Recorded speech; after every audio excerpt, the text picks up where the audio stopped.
Let's go. Good morning, my friends. It's your old pal, PeaceLoveMusic. Feeling old. Coming at you with another episode of the Good Morning Show, brought to you live by DeOrganized Media in partnership with our good friends over at BitcoinLive, Decentralized Broadcasting. It is Tuesday morning, the 4th of February. Things are a little less chaotic in the market. Still a little bit down, but feeling less out than maybe some people were feeling yesterday. I'm feeling good about it. I think it's probably a good time to have taken some opportunities, done a little bit of shopping on the lows if you had some dry powder, and now it's time to be patient, see what happens with the market. Friendly reminder, this is a news show. We are providing news and information only. I am not a financial advisor. This is not financial advice. Always do your own research and never invest money you cannot afford to lose. With that being said, Bitcoin's looking solid, bouncing off of a low of a 92K yesterday, did touch back over 100K, settling in at 99,587 just before broadcast. Stacks up, back up over $1. Great to see that. Coming in at 103 this morning, moving up to the number 59 spot by market cap on CoinMarketCap. Fear and Greed Index up from the fear range up to 45, solidly into the neutral territory. And the top three gainers on CoinMarketCap for the past 24 hours are Radium, that's an exchange on Solana, Melania token, that's a meme token on Solana, and BitTensor token are the top three gainers on CoinMarketCap over the past 24 hours. Hermetica yield on USDH at 20%, total value locked up to 4.81 million. Have you checked out Bitflow's automated buying feature? With Bitflow Keepers, you can set it, forget it, and go touch grass with your Keepers contracts, handling your trades and balancing your portfolio. RuneMine, the Mine token IDO, launching soon on Alex. The team had to adjust the February 3rd launch. That was yesterday for this project, which is creating infrastructure for meme coins. And we will update you as soon as we have more information on a target date, ASAP. That should be coming soon.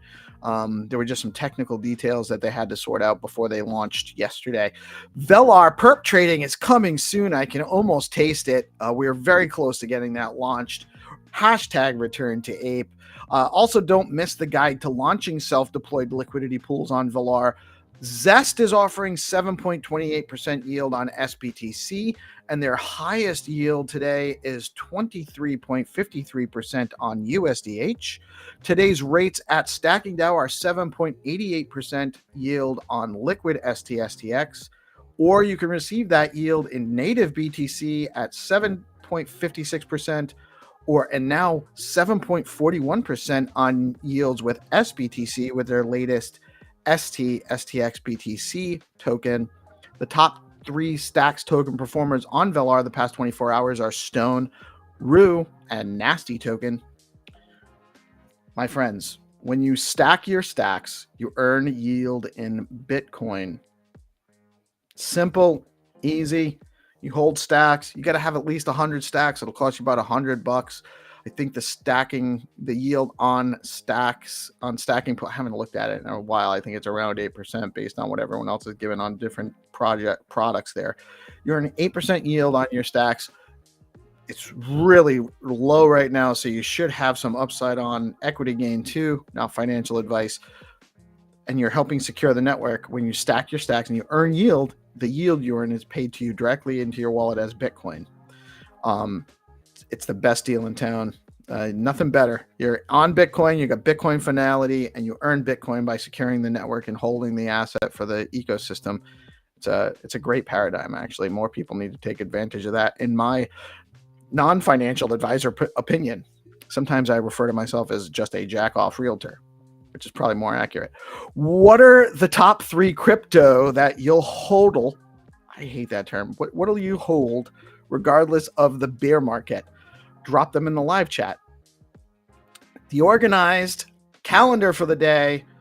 We have, as always, Monday through Friday, our show. We're running 8:30 to 9:30 every Monday through Friday. We do bring you the news, all the news we can come up with in the wee hours of the morning, just before we go to news. We also have Stacks Weekly with Melanie Carstens, aka Good Kitty. That's at noon Eastern time today. I believe Reese is co-hosting with Kitty on that show, and they're going to be talking about governance and stuff. So I'm really interested in that show. Also, we have the Clarity. We're actually going to do something a little bit different today. The Clarity Working Group is meeting every 2 weeks, and it's actually hosted by Jesus, Set Zeus, and Gary Reiger has been participating. He kind of merged in with his Zero to Clarity group and started, I believe it's bi-weekly. We're going to join their Google Meet, and I'm going to share my stream in my screen in the live stream so we can cover the Clarity Working Group meeting today. And we're going to try to do that regularly. That's at 9 a.m. So you can catch that live, or you can actually go find the link and participate in the Google Meet. And if you're interested in learning more about Clarity coding, that's a great place to start. Then we have Find to Earn at 9:30, or right after that group, that the working group call ends. We're going to do an episode of Find to Earn, although I got to coordinate with Xenitron. We might have to push it into running 2 games tomorrow, depending on what his availability is. So we will update that as we get through the show today. And on to the news. Michael Saylor says Senator Cynthia Lummis's bill could help offset the proposed bill for a strategic Bitcoin reserve could help offset $16 trillion of U.S. debt.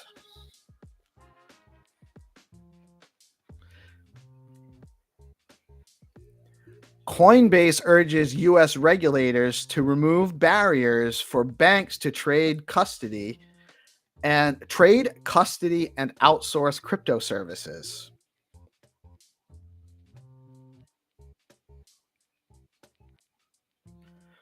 China announces 10 to 15% tariffs on U.S. oil, agricultural machinery, coal, and liquefied natural gas right after Trump's tariffs on the country take effect. Recent tariff wars with Canada and Mexico caused the crypto markets to dump, with Bitcoin dipping to 92K before rebounding to around $100,000. Analysts still eye new all-time highs for BTC. Pump.Fund's monthly revenue hit a record of $121 million in January, surpassing Ethereum for the first time. Trump's appointed Secretary of Commerce, Howard Lutnick, says every time Bitcoin dips, I'm going to be the buyer. As long as I have some cash on hand, I also will be there with you. Howard. Canadian Stock Exchange listed firm Sol Strategies. So that's a stock exchange listed firm. Sol Strategies, kind of like MicroStrategies. They've acquired 21,200 Solana, bringing total holdings to 189,968 Solana, valued at 63.7 million Canadian dollars. Just Canadian dollars. They say it in that, so it sounds more, I think.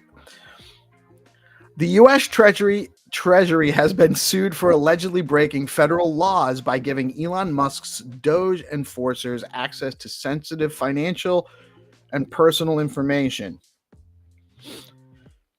Because we all know the government doesn't have access to our sensitive financial and personal information. Until now.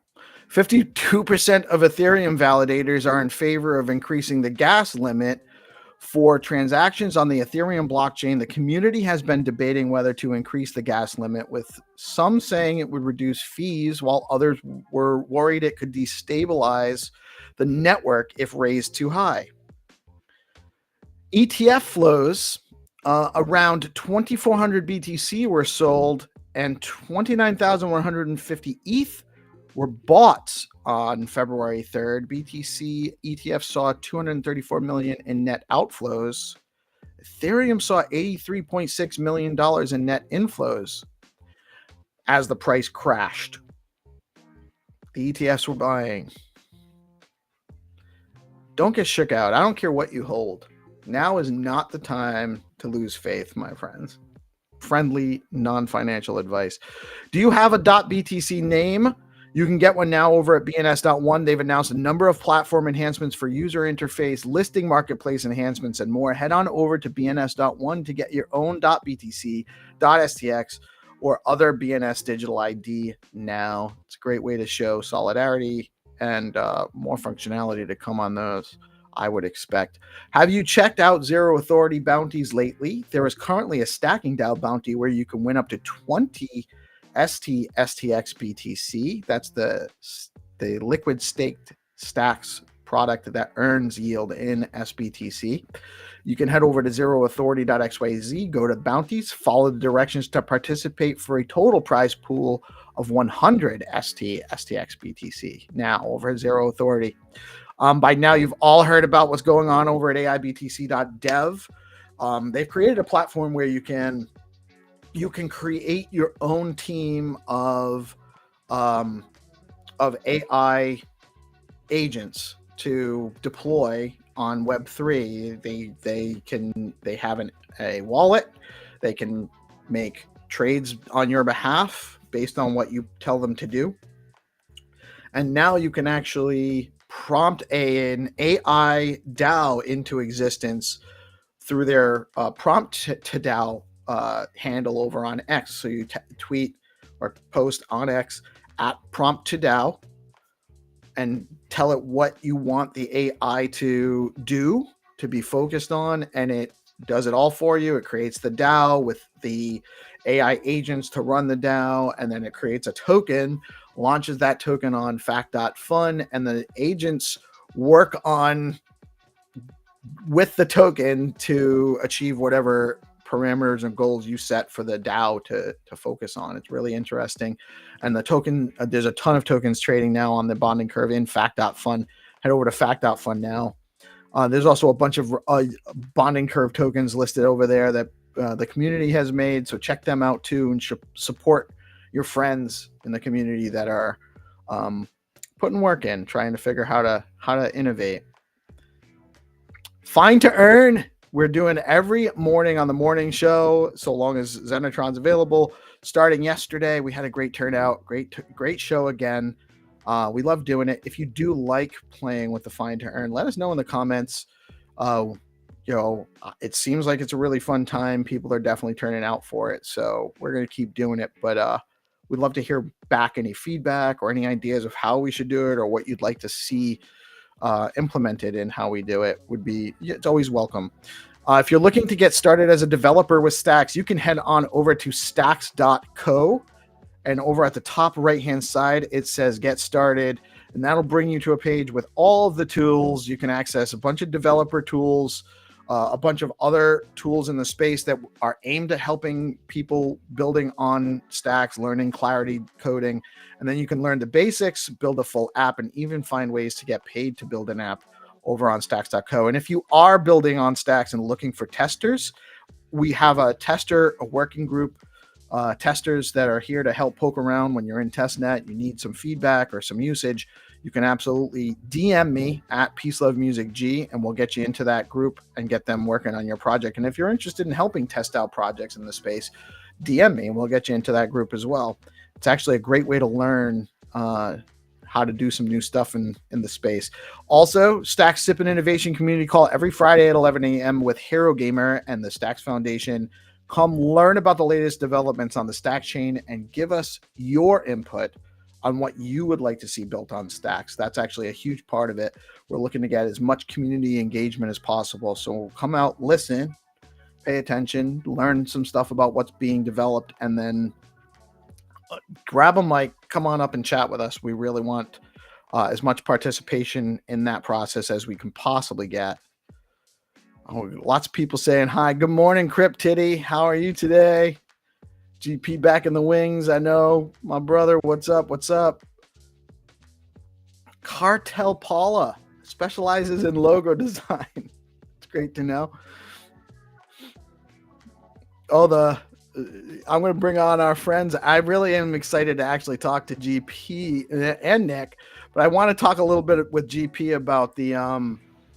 I hear that there was this live debate between XRP and Bitcoin yesterday on one of Blockface's spaces on X, and I heard it got a little spicy. What was your experience there, GP?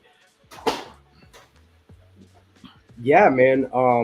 Good morning. It was an awesome experience getting to see like Landy debate with the XRPers versus the Bitcoin debate, right? And it was interesting, very entertaining. It felt like a very circular argument on the XRPer side. So it was one of those things, right? Learning moment. Had a couple of laughs. Yes, raging. It was good. Never a dull moment with XRP community.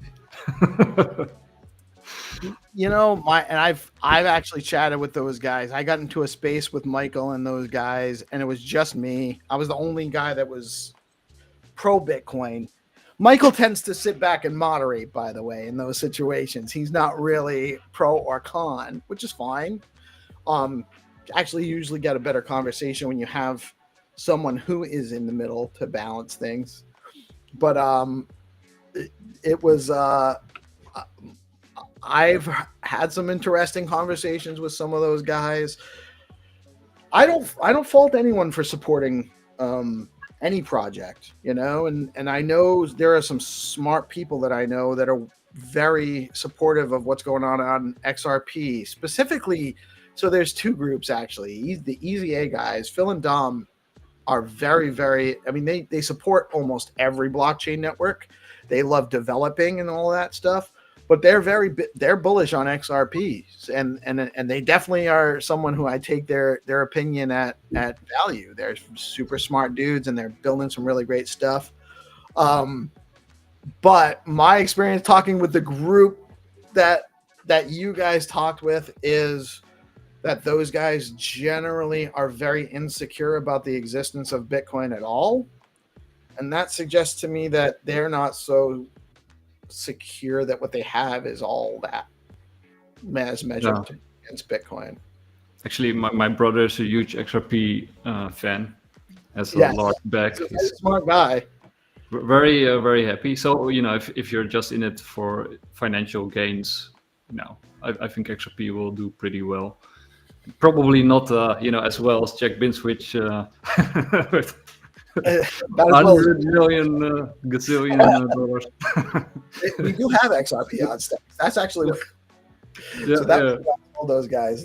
I didn't tell them what it meant. I was just telling them we actually have XRP on Stacks. You guys should check it out. When I talk to them, but they I think the XRP ledger is pretty solid. You know, as a technology, XRP itself, I don't know. But I think, there's an argument to be made that sort of legacy banking system, and they're sort of, they come out of the legacy banking system, right? Brett Garlinghouse is like an basically an ex-banker, if you want to put it like that. So they got all those connections. They got connections with all the central banks. They have been putting a lot of money into making deals all over the world with big banks. And the legacy system has all the incentive to use some kind of coin in order to keep themselves relevant in the age of Bitcoin and decentralization, right? So it's sort of like a middle a transition phase. Let's call it the transition phase. So as long as the transition phase is still there, these people will use stuff like XRP or the new what is the JP Morgan coin, Onyx, whatever. Oh, is that it? Onyx? Is it? That's JP Morgan. Yeah, that's yeah. JPM. Yeah, the interbank crap coin. But it's doing well. I know some people that have been shouting it out. I haven't gotten into it because I just haven't had the time to look at it. And I was like, because I'm doing this every day and I have to get the numbers every day and I'm looking at the top 3 gainers every day. I spend a lot of time looking at just the broader market. So I see these things. Like I saw virtuals coming and I've seen like one of the only coins that didn't completely crash on Monday was the Mantra token, which I don't know anything about except for I see it regularly, and it's actually like way up from when I first started doing the show. So I see these all the time, and Onyx is one of them. That's OCN, right? Onyx. Yeah. I actually also got a little bag of Mantra, like OM. Yeah. I don't have any of it because I haven't had enough time to look at it, and now I don't. Now it's so high. I'm like, I probably missed it, which is. I think it's still way to look at it. Right. It's not always the best way to look at it. But did you see over $3? Did you see this news? I mean, we were just talking about it before going live. I'll just pull it up. But El Salvador abandoned Bitcoin as legal tender, but it's like a kind of misleading header, right? Because they're actually keeping it as legal tender, but they won't. What they're gonna remove is currency. They won't use it. You're not. Yeah, it's like to use it as currency. Words like they're removing it from being. We just read this a little bit earlier, so I haven't had much time to like look into it. But what I understand about it is they're just kind of playing word games, where they're switching from being called legal currency to legal tender. But even though there's implications with the term legal tender that suggests you have to accept it if people want to pay you with it and they owe you money, that's actually something that's being changed in the law so that people don't have to accept it as payment. True. And if you sort of browse through the article, it actually says that 8% of the El Salvadorians actually did use it as currency and legal tender. So that's, I think, pretty high despite all the technical barriers and the monetary and financial issues by using Bitcoin. It goes up and down. So I think that's actually pretty positive. But when you sort of read this article, and especially the first 3 sentences, it's like extremely negative. And the reason why I brought it up was, this feeds into, the XRP community, right? So the XRP people are saying like, so see, it doesn't work. What do you need? XRP, right? They love this kind of stuff.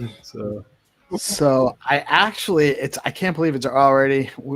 I'm a little slow this morning. I can't believe it's already time. I gotta jump into. We're trying something new today, so I'm jumping into the Google Meet. We're gonna see if I can actually join 2 streams or share my stream live. Might not be able to share my camera. If I turn off my camera, maybe. I'd usually use it for 1 app at a time, right? Well, we're just waiting for Gary to let me in now. Oh.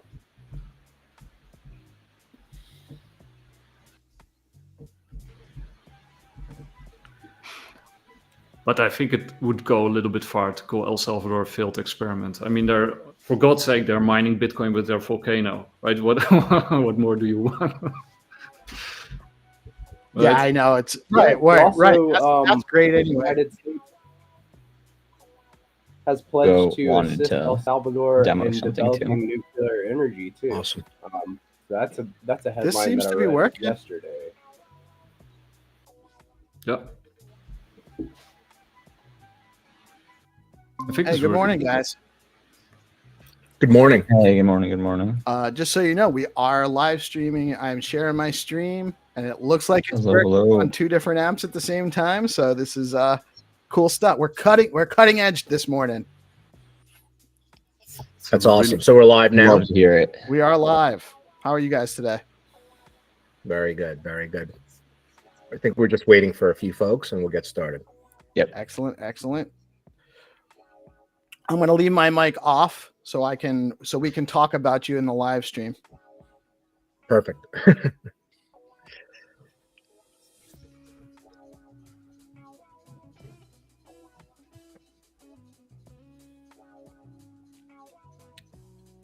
How's the audio for you guys, Nick and GP?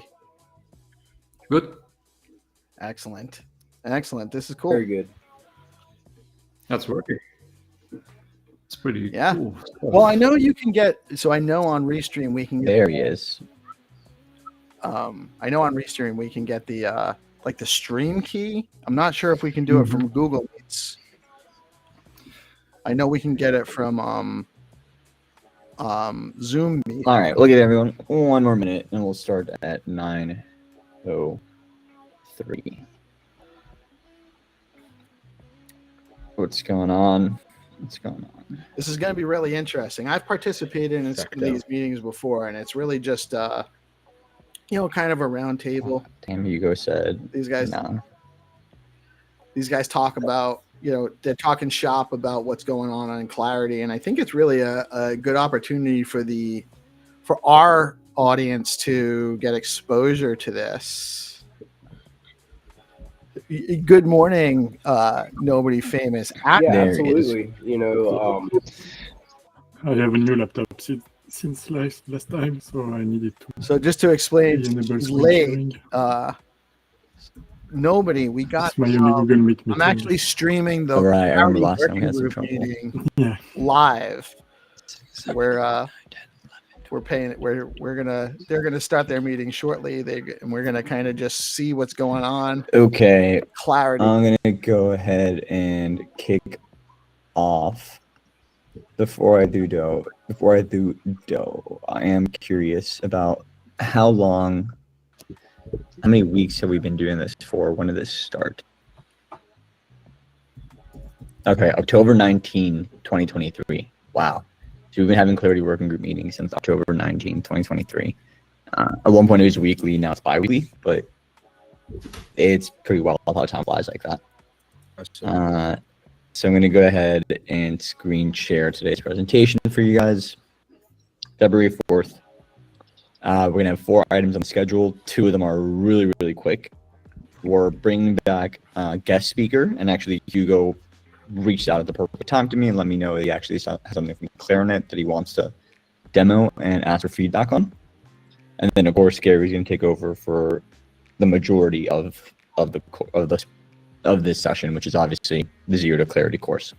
So kicking off, SBTC, there's not much to update you guys on the Clarity end from SBTC. The protocol itself hasn't changed. There is no changes slated to any of the protocol contracts at the moment, thankfully. All right, fingers crossed that stays that way.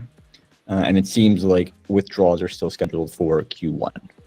So if anyone does have any questions about SPTC, again, from the Clarity point of view, I'm pretty well versed in it. So please feel free to reach out if you're a team working with it, etc. Let me know. Okay, next, a few people have asked me about Orange Chats now that we've gotten it a lot more formalized. Those of you who haven't seen the link, it's going to be under orangechats.bitcoinl2labs.com, which should be live tomorrow. And once that's done, this is what the schedule is going to look like for this next cohort. So for the next basically week, applications have been open, but I'm going to keep them open for more. There's already been a few protocols and a few auditors who have applied. I think there's been a lot more protocols than auditors. So if you are curious to get a part-time gig doing some defense or auditing work, please let me know. Or if you know someone who might be good at it, please let me know. We're going to onboard the next week, which is basically just having them go through a standard operating procedure that I've written up, let them know the expectations, common issues, etc. And then obviously the 2 audits. So the auditing process itself for the second cohort is going to run from February 26th to May 25th, and all this information is going to be reflected on the Orange Chat's website, which again, if you haven't visited, it's here for now, but it is going to be on BitcoinL2Labs.com later. That's very cool. And yeah, shout out to everyone who's contributed to all the audits that we have. It is cool to see that as an ecosystem, we've had a lot of work done, especially across all the different teams. So look at that. There's this huge group. Okay, so with that stat. done, that's actually short, sweet, and simple. My ecosystem updates for this second part. I'm going to turn it over to Hugo, who's going to demo some clarinet items, and then to Gary for Zero to Clarity. So, Hugo, can you screen share? Yes.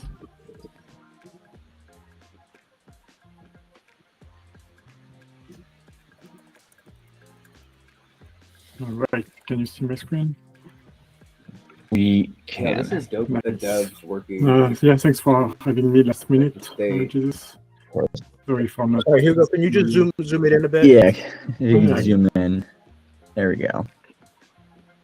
So let's talk about this new feature that I've been working on in Clarinet. It's actually not fully available yet, but it's available on NPM with the beta version. So let me walk you through it. So yeah, first of all, you will notice that I'm requiring the Clarinet SDK, but a beta version. But this is all in the README of this project, and I will share the link after. With this, I can enable remote data fetching. So with remote data fetching, I basically tell the SIMnet that I want to fork the mainnet. So I want to use mainnet data in my SIMnet usage. So it has a lot of applications to that, a lot of use cases. One of them is to run unit tests against real-world data.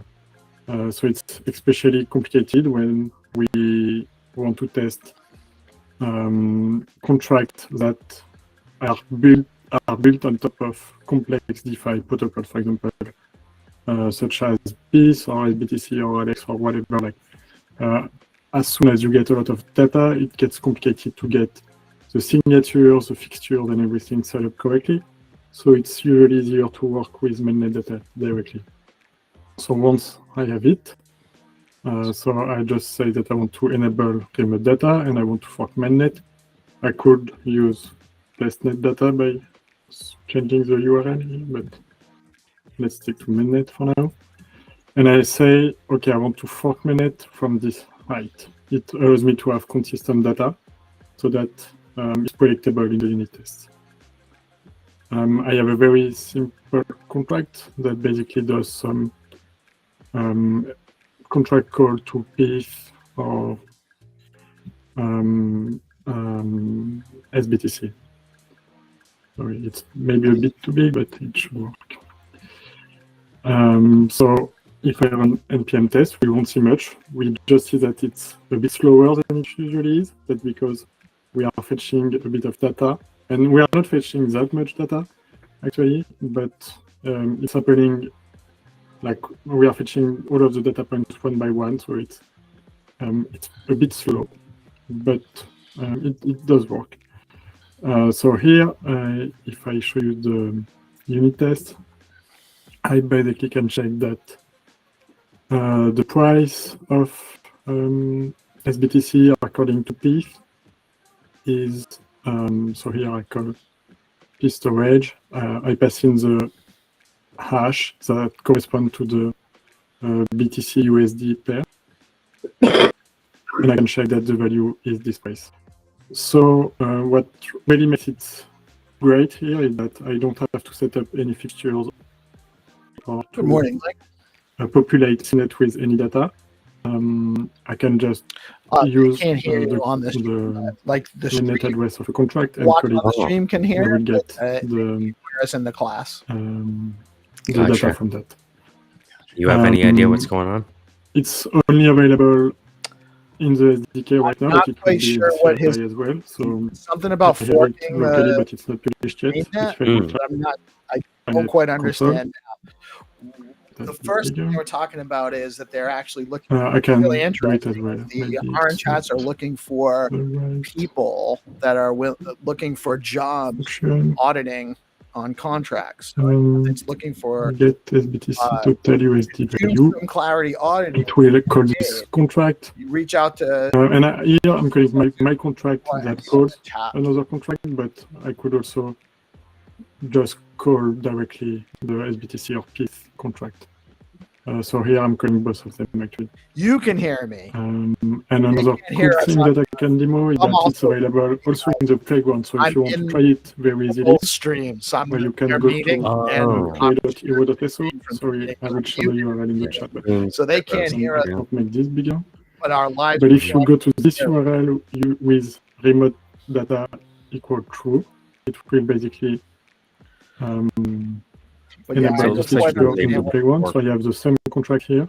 Say that again, I can directly call the he's SBTC contract, for using instance. So here like I'm a calling live version SBTC token, get total version supply. of I can net turn on the testing. network tab so you see what's happening. He's But using. here we are fetching like all of the metadata and the data from the mark tree for the I'm not marker entirely tree sure what of the Clarity VM. what Can he's you turn doing. down the And main I will volume? get the actual value here. Yeah, So I yeah. can actually simulate any transaction before running it on the simnet. There you and go. here I can Have basically you ever do the seen same this stuff before? that I just demoed. This is what It's he's the doing? same contract.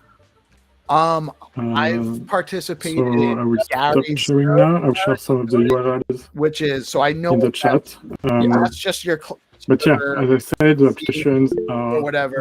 That's Clarity. multiple. It's useful for unit testing. Familiar with that. It's useful And for after this, simulating a transaction. So basically, if we want to simulate a transaction and make sure that Clarity. it will succeed before actually broadcasting it to mainnet, we can do that. And we can also get the exact cost of the transaction by simulating it. So that's really great. Yeah. There are a lot of applications, and this is really just the foundation. Like we have the features enabled in the simnet. You can create programmatically. You just do simnet.init session and enable remote data. DeOrganized. And you will have a simnet session in DeOrganized. JavaScript that can On va fetch data forquer from le mainnet or test testnet. blockchain. So this should be very useful, and I Our think French that listeners. the next steps would be to build more applications on top of that, maybe in the Explorer or in the Hero platform, or even It's actually really in cool any that I third-party tools. can just share a Google meeting. And there is still a bit Yeah. of Now I work can, like, remaining, but actually we will release that this our week. meeting If everything goes well, there is still a there. big PR to Got a be reviewed. conversation going. They don't even know. And then I will work on performance Right. optimization. There is a lot to do there as well. And yeah, that's pretty much it. Thank you. Yeah, Nikos. Nice. Yeah, this is very nice. Yeah. Thank you. Could we use our own packets for the tests? So say, could we have Rendezvous run tests through this environment? Would that be doable? Yeah, definitely. So for Rendezvous, I think you call init session directly. So Rendezvous will parse the clarinet.toml. So if in your clarinet.toml you have this feature enabled, like I just showed, it will automatically fetch the data from mainnet.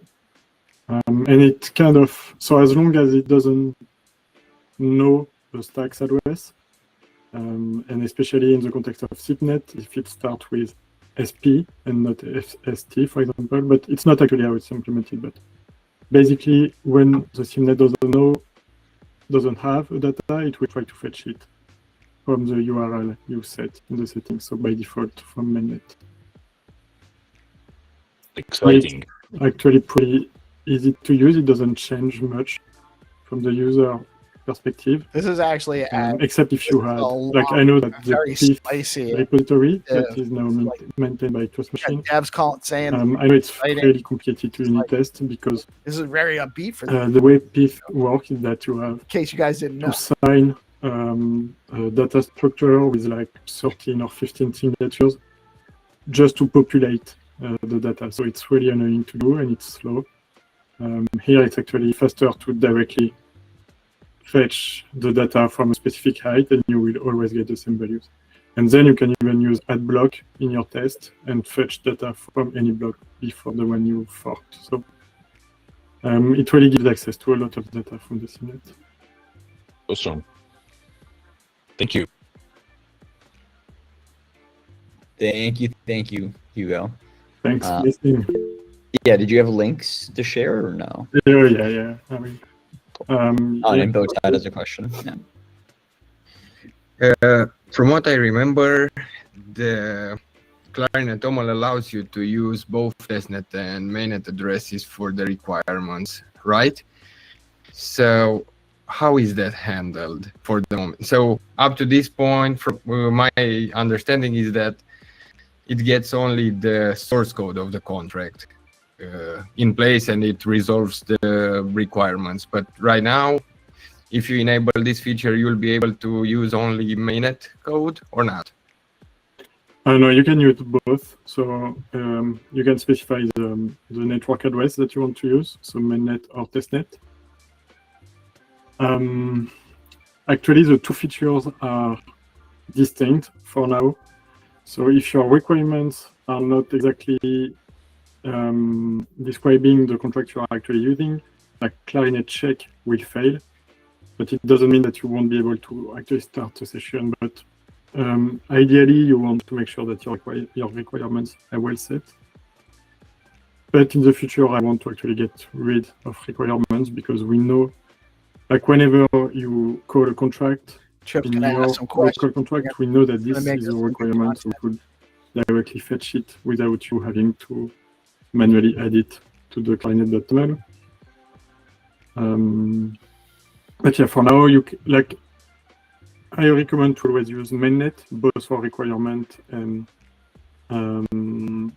this new feature. Chirp was actually in. But if you have to, you can use last mainnet. night. You just have to make sure that all of the contracts you are calling are existing Chip and was in are the set space. in your requirements. Was he in the XRP space? Thank you very much.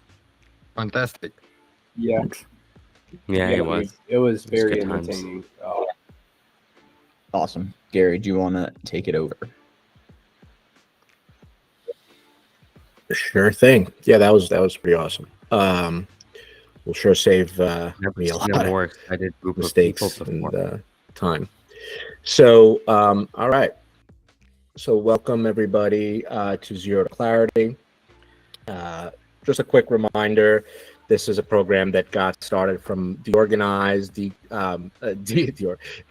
grants, which Yeah. actually DeOrganized is He's from gonna as well, keep the voice. and Face. possible by the Clarity Congratulations. Working Group and the Built on Bitcoin, our friends at the Built on Bitcoin podcast.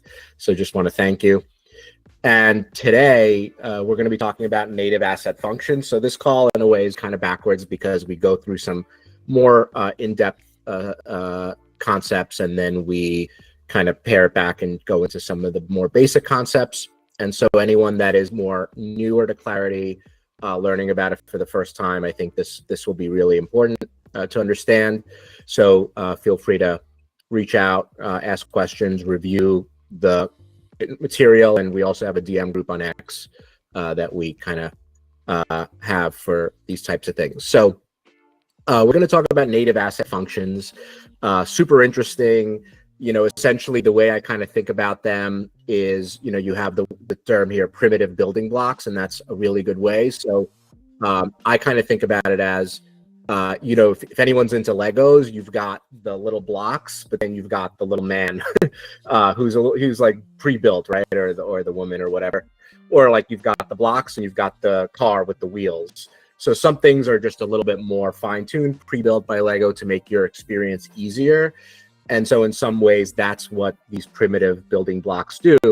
They're functions or expressions, methods, however, depending on how you kind of think about them, that are doing a lot of the work in just a few lines, or just one line, actually more clearly one line, just a few words is kind of what I meant to say.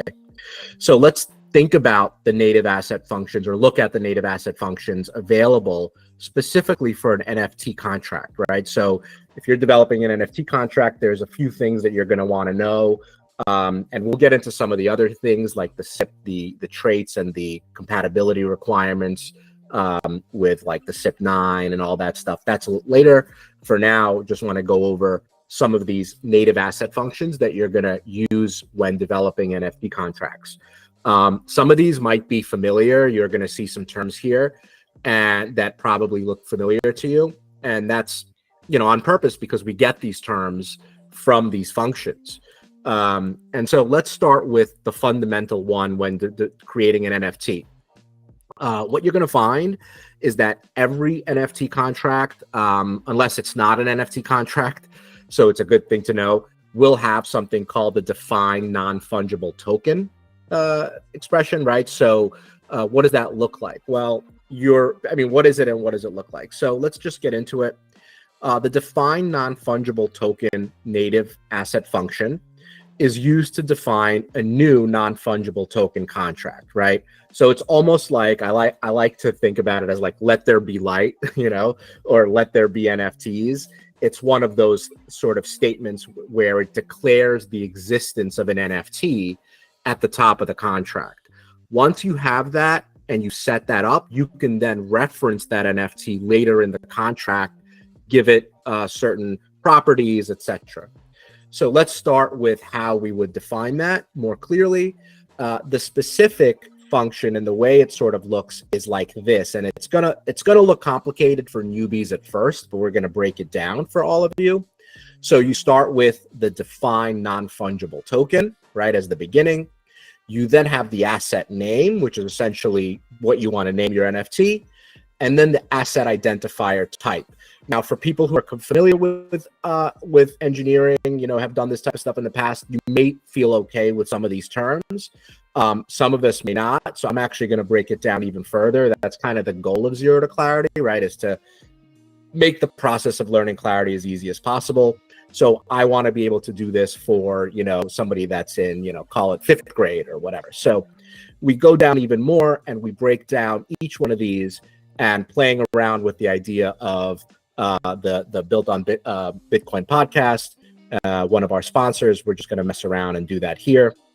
So define non-fungible token, right? So you keep that. That's basically never going to change. So every single contract that is an NFT, you're going to find this, and you're going to see these 4 words, and then you're going to actually name your NFT. So if you look at, for example, the Megapont contract, you're going to see the word Megapont. If you look at the Leo NFT contract, you're going to see the word Leo. In this case, we're going to have BotPod, right? And the asset identifier type, as I mentioned a few minutes ago, is basically how are you keeping track of this NFT? And there are a few sort of rules that you want to go by, but the way I want to think about it is like, well, how do I keep track of something, right? So if I have NFTs, let's say I have children, right? And each one of my children is an NFT. Well, I might track them by their name or by an ID, right? If I have like child 1, child 2, child 3. So just think of it that way as sort of ways of how do you keep track of it. But a lot of times what you'll find is that using an integer to keep track is much easier and more common than anything else. Because if you have a text, it's going to be way harder to keep track of 10,000 NFTs with 10,000 different sort of string or text type accountability just types, a reminder, right, or identifier we are types. running an episode So of Find we actually go through, and I want to share what when are the different Xenitron makes identifier types appearance that exist in his that you group, could, if you wanted to, replace with the UINT, about right? And we talked about the 9:30, UINT so those last that wanna time. It's participate, basically a get ready. positive number. And, It's got some constraints, but having there's that really live not, going you live don't really at need to know 9:30. much, We have except a that hard we just stop need at this to be a 9:30, so positive we number. got 20 minutes. And so if Get we it do look at the quickly, options, we get it can going potentially make it a quickly. string if we really want Off to. at 9:30. And then the other thing is a Just principle. join. So I've mentioned this in, if you've taken this class before, principle is just another word for saying stacks address. So we can technically, again, track an NFT if we wanted to by stacks address. Again, it's not recommended. What is recommended and what you'll see in all common NFT contracts is tracking it by the by the uint, which makes a ton of sense. And then we can be a lot more flexible that way, make calls, say, okay, I'm looking for NFT with the ID 21 or NFT with the ID 1000, right? So if you have a 10,000 collection, you can specify the NFT you're looking for based on that integer. And so over the next couple of classes, we're going to go into some of the other things like burn, right? You've probably heard of that one, function to burn. And I'll just quickly touch on that one because I have it ready. Again, it's the same thing as having, for example, the defined non-fungible token, but you actually have NFT burn instead. And then you put the name just like you did before, except this time we're not looking for the type. We're actually looking for which specific NFT am I going to be burning, right? So now you're putting in the U1 or the U2 or the 10,000 if it's the 10,000th NFT, that you want to burn. And then the last thing is the sender, right? So who is burning this? And it just wants to make sure that the person, ideally, you want to define it in a way that the person that's burning the NFT is the person that actually owns the NFT. You certainly don't want to be burning an NFT that you don't have any right to burning, right? So this is just a quick sort of walkthrough. And the last thing we'll do is I'll just mess around. I did want to use the terminal a little bit more this time around. So we'll just define an NFT. Just want to show you what this looks like in a real dynamic, in a real scenario where you're kind of working with this. And so we've got, is it showing? Are you guys able to see? Yeah, we can see your terminal. Okay, so yeah, I just kind of messed around with this, and it's kind of funny. I hope Jake Blockchain doesn't mind, especially because we're live. He knows I'm doing something. We just never clarified what. But I said, wouldn't it be interesting if we can have an NFT where someone can buy the NFT, and then that would allow them to have like a one host read ad on the Bitcoin podcast, right? So you pay for the NFT, and then that gets you one slot sort of in his podcast, and he can talk about your project. I just thought that'd be fun. And so this way we support Bob, we support Stacks, we support Bitcoin, we support indie builders, support decentralization, like my co-pilot's telling me. So let's just go ahead and define our non-fungible token. So here I go. I'm just typing in exactly what I showed you. Non-fungible token, which is great because if you've downloaded Clarity and Clarinet and everything, it's going to tell you how to do this so that you don't actually even have to look at my slides. And so we can go ahead and go BobPod, right? So here's the name. So we're going to go and call it BobPod. And then again, how are we going to actually identify this? And we're just going to go and type in uint. And if you see, we did this right. There's no error. And then the last thing I'll do is just show you the burn function, right, that we just did. So again, if I want to burn or just give you an example of burning something, I could do NFT burn, again, reference the same thing. And now here, instead of the asset identifier type, we're actually going to identify a specific NFT we're burning. For example, it could be, like I said, U100, which could be item 100. And then the sender, one easy way to find a sender, for example, is a TX sender, which basically means the person that's sending the contract is going to automatically be their Stacks address is going to be automatically put in here, so you don't have to hard code that. So in this scenario, this is burning the 100th NFT, and the person that's burning it is the person that's calling this contract. And so, yeah, and that's really it. So these are just fundamental building blocks of writing an NFT contract. We're going to continue going through these types of things. The idea is to make it as simple as possible for newbies to come in and start building these types of contracts and not feel intimidated. That's really why we started Zero to Clarity. So just want to thank you for joining. We'll keep kind of moving forward with these little mini classes, and hopefully somebody can learn something. Thank you. Oh yeah. Thank you guys. That was great. That was great. We're gonna cut out because we got Xenitron in his original form to come and play Fine to Earn with us, but this was awesome, and happy to cover it again. Really cool stuff. Great. Well, please wear that skull mask you wear. I love that, man. All right. Thank you.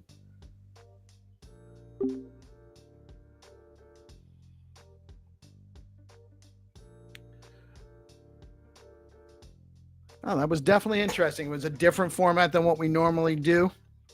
I do have Xenitron in the house, waiting in the wings. We will be getting that set up momentarily.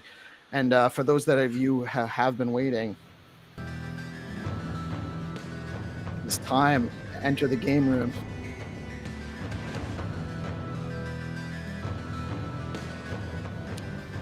And the game master is with us. Hi, Captain. How are you today? GM, you are the captain of the ship. I am just John Sliver, and you are the Captain Flint. Well, GM, I thought everyone. aren't you Captain Silver?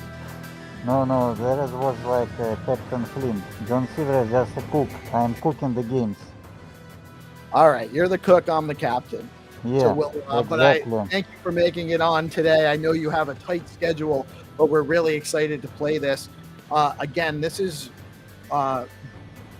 game is brought to you by Hermetica. This round of Fine Turn is brought to you by Hermetica. If you're into Bitcoin and you're looking to earn some crazy yields, you have to check out Hermetica. They've got USDH.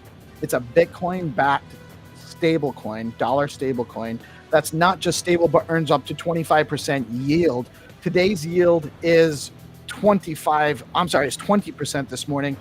Head on over to hermetica.fi, stake your USDH, and start earning immediately. It's that easy.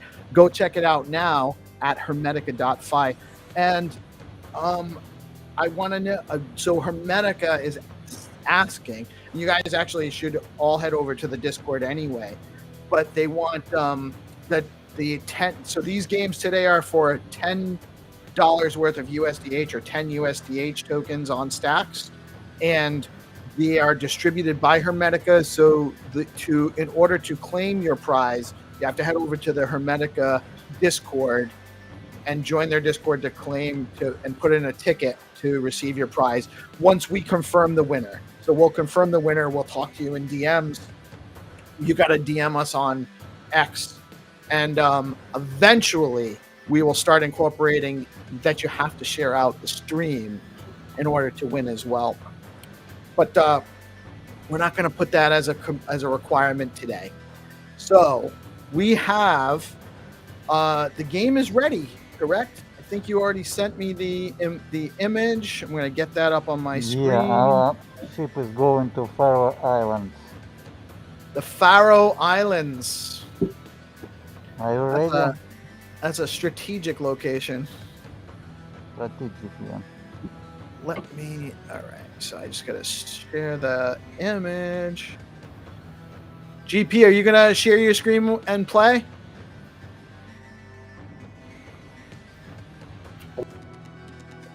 Yeah, I'll play. For sure. All right. So here's the image people are looking for.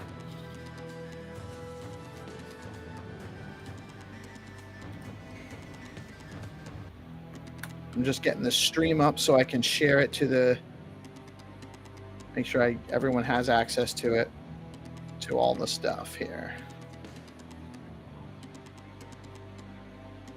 And I need to get into the live chat.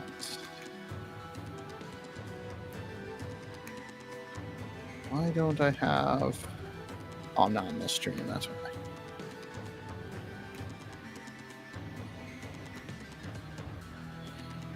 Right.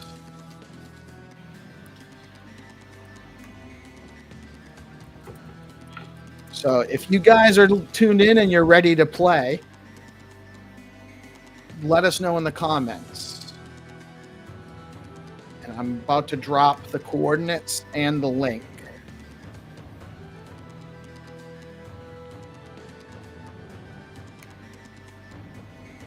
Wenyu's in the house and ready to. Wenyu, by the way, was really close to being our winner yesterday. He was like about a minute or so behind. That's true. All right, let's go. Where did I? Oh, that's what I want. I gotta get our timer.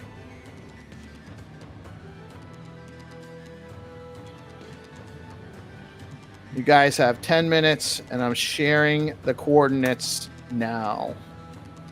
Yeah, Starting coordinates. Here's the link. and I will share the link as well. Yeah, that's a interesting place. You start and you see the house in like weird geometric formation. Did you want to show the original image one more time before we get started? The image should be. Oh, I'm sorry. You shared your screen. So yeah, let me. My bad. Yeah, and I posted this image on Skullcoin account. So the image is on the Skullcoin account. So you can refer to the Skullcoin account on X if you need it. And I'll switch back and forth between GP's map and the image. So for the new audience, maybe seeing this for the first time, Peace, what are we looking at? So this image is an image located near the starting coordinates. We have dropped the starting coordinates in the live chat. There's also a link to the starting coordinates in the live chat. And that is, you might see it twice on there because we have to do it separately in X. So if you're on X, you get the that link will work. And if you're in any other medium, you have access to the links in the live chat on whatever stream you're watching on and participating in. And so you go to Google Maps. I'm going to switch back to GP's image here. You go to Google Maps and you put in your starting coordinates and it'll bring you to actually GP. You want to walk through that real quick? Just exit out of this and kind of show them? Yeah, just play and people will connect and understand how to do it. I believe somebody will find it soon, since we started like a couple minutes ago already. So you start here, you put in the coordinates. We have started. We're about 2 minutes in. There's 8 minutes left. And if we don't have a winner by the end of this round, the $10 will go into tomorrow's prize pool. So it'll be a $20 prize pool for tomorrow's game. So you start with you put in the starting coordinates, then you go to Street View. And you can open up the map in split screen with using that bottom left. And then you just walk around the street view using the bottom map, and then the top map you can pan around and look to find the location. And real quick, I'm just going to switch back. This is the location we're looking for near the starting coordinates. So nobody famous finds this to be a little bit creepy. Whoops, I didn't mean to shut that off. Wanted to turn on GPs. And we're not looking for anyone's specific house or anything like that. You do need a starting location. I thought we were. Well, no one. I mean, it actually might be Xenitron's, one of Xenitron's many properties in the Faroe Islands. Mm-hmm. Is it the Faroe Islands or the Faroe Islands? I think it's the Faroe. Mm. Could be Faroe. I don't know. They look pretty. I think the Caribbean is the Faroe Islands. Which part? They argue over that every year. Probably Barbados. So, Michael, while GP's looking, while GP's searching, what did you think about the clarity call? It was interesting. It was clear. You could hear everything they were doing. We could see everything they were doing. I think it was short enough to be to keep everybody's attention without being too much. And they moved really quickly through everything. So I thought it was really, I thought it was great. What was your opinion on that? Yeah, no, I like it. I learned a lot more than what I knew before, just looking at how Gary explained how the contract works. Clarity is interesting because usually when you're programming, you're not programming money. Does that make sense? You're like, X is equal to this, Y is equal to this, whatever. But I didn't appreciate the shift in thinking when it comes to having a single line represent an actual action in finance. That's pretty wild. Yeah, it's really interesting. And so I don't have a whole lot of experience with coding. And when Gary first launched his Zero to Clarity classes, I participated and watched in like the first 4 or 5 of them, as much as I could anyway. And it was, I learned a lot about how that all works. It's my first real exposure to any, short of playing around with HTML on my website. It's the first anything coding I've done. So I can't speak to how different it is. So the way that he explained it in terms of, we have a term that represents a verb. That's the way I look at it. Paul taught me that most code is a combination of nouns, verbs, and adverbs. Right? So an adverb changes a verb kind of thing. Yeah. The scary swing man. I don't know. So the first part of like define NFT, right? So the idea is like, okay, so we have a verb here, right? The act of creation, let there be NFT, right? And then you have, in addition to nouns, verbs, and adverbs, you also have this idea of a principle. And the principle is the owner, is the wallet. So by combining verbs with assets and owners, if that makes sense. So in any transaction, what do you need? You need an owner, you need an asset, and then you need to know what you're doing with that. Create, burn, what have you, send. So after seeing Gary talk about it, I'm like, oh, okay. We have a verb like create, read, update, delete. Okay, you ever heard that? Create, read, update, delete. That's called CRUD. They say a lot of applications are CRUD. So, okay, so at any given time, I want to create, find out about or read, update or delete something. Okay, well, what am I going to delete? I'm going to delete an asset. And I'm going to have this operation connected to some sort of owner because you have to make sure. Bitcoin 100K again. Yeah. What's that? Bitcoin 100,000 Oh, it hit back over. thousand. Yeah, it's Let's again skyrocketing. Let's go. Bitcoin. Let's go. I am looking at it. What are you talking about Bitcoin for? XRP still under $3. Not surprised. I don't mean to be disrespectful to the XRP, but it's guys, fun. dude. I hope everyone makes $1 million, and then we can all be poor but have $1 million because we all have $1 million. So yeah, I don't want $1 million if all of you have it. You know what I mean?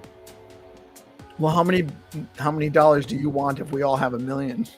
I'm only interested in wealth that surpasses all of the people I know. You know?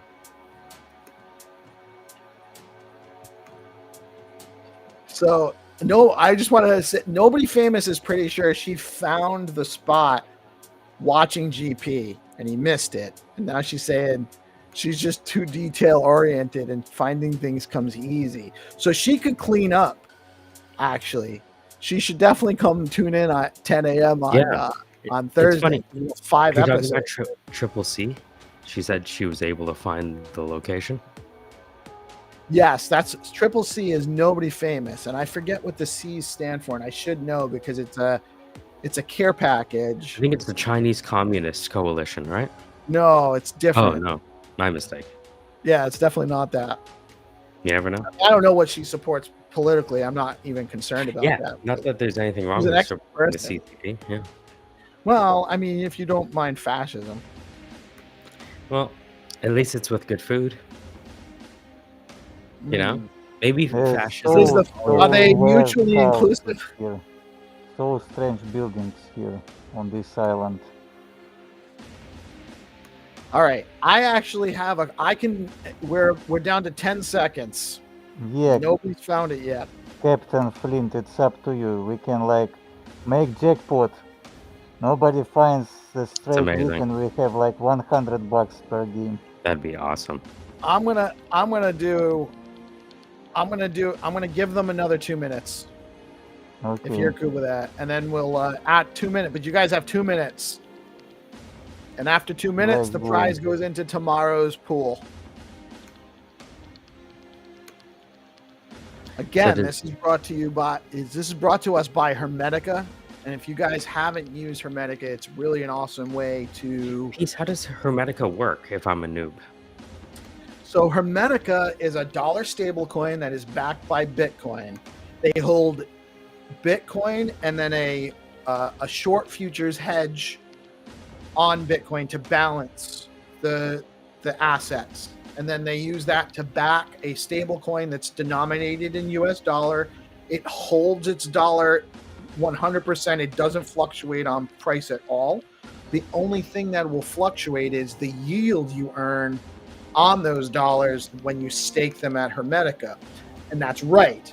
You're like, oh my God, there's a dollar stablecoin that has yield. So you can actually preserve your assets in dollars and earn really great yield at the same time on Hermetica. When I think of stable coins, I think of like Bitfinex, USDT. Is that similar product, USDH, but with yield? You know? It is similar, although USDT is not backed by Bitcoin. It's backed by, well, no one's really entirely sure. It's backed by no audit, I believe. Starting coordinates. Are those correct? No, it's starting coordinates, Winnie. We need like location, not the start. Oh, that's the starting coordinates. All right, 10 seconds. Winnie, come on. Come on, 10 seconds. Your last chance. Come on, Vanna. Hey, I'm working here. Oh, I'm working here. GPSC, you choose the wrong side of the river. Was it like on the... This side of the You river. checked the wrong side of the river. Dang, All really? right. Yeah, it was We have- somewhere here. Yeah. We have no winner.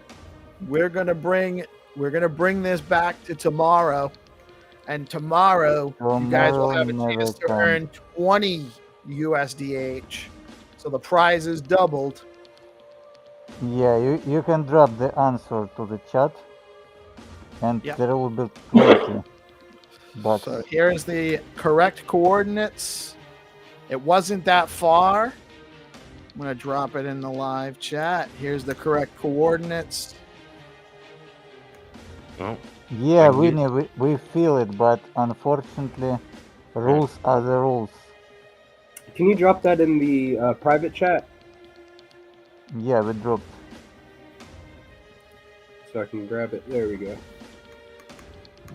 Yeah, actually, you can show us. You can Yeah, show us. show us the location. Where is the Hermetica houses?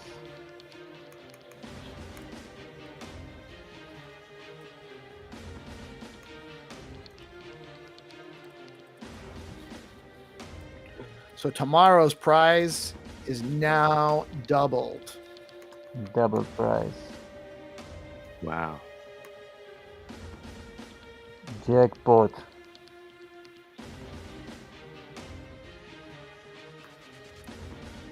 GP, did you get the location? Did I? Is that the starting coordinates? Yeah, let's put the starting coordinates in there. Hold on. Let me grab these winning coordinates now.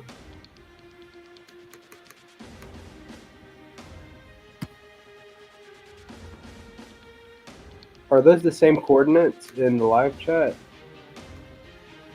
Yes, it's the Or one not? that's sharing on the screen right now.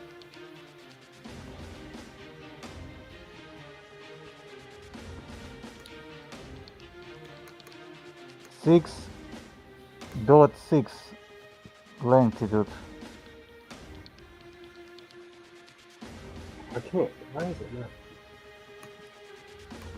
Having trouble copy and pasting right now. Hold on, let me see if I can. GPSC, I wonder if you change to satellite view, if it'll be easier for you to look at things overhead. Sometimes not. Satellite view give a hints, but sometimes it's not. Okay, I'm just gonna actually. Yeah, I'm having trouble pasting that right now. That's all right. I'll do it real quick here. Okay, here it is. We found it.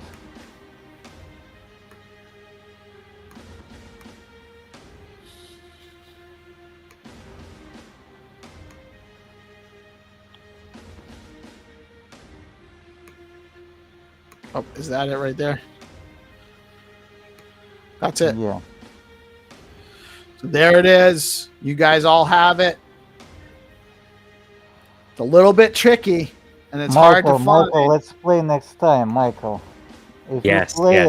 and comment, it will be amazing show. Yeah. We're gonna do that. Because you will Tomorrow? feel like real world, and you can, with your comments, it will be like I like it. something. Tomorrow? Yeah. Yeah, we'll do Like it. it. We'll do it again tomorrow. I don't think we have a guest, so we might even be able to have a little bit. I don't have anything immediately afterwards, so it's a little bit. It's less tricky. I do gotta end the stream, but thank you all so much for participating Thank you. today. You guys definitely need to go try Skullcoin at skullco.in. The See you actual tomorrow.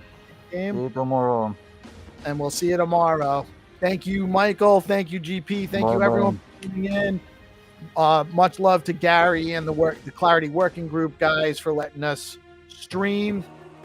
That was really interesting too. It really helps us expose our audience to more stuff.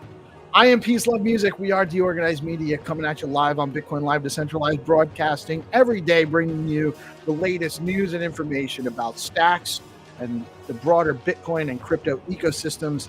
And y'all have a blessed rest of your day. Thank you for tuning in. Peace out.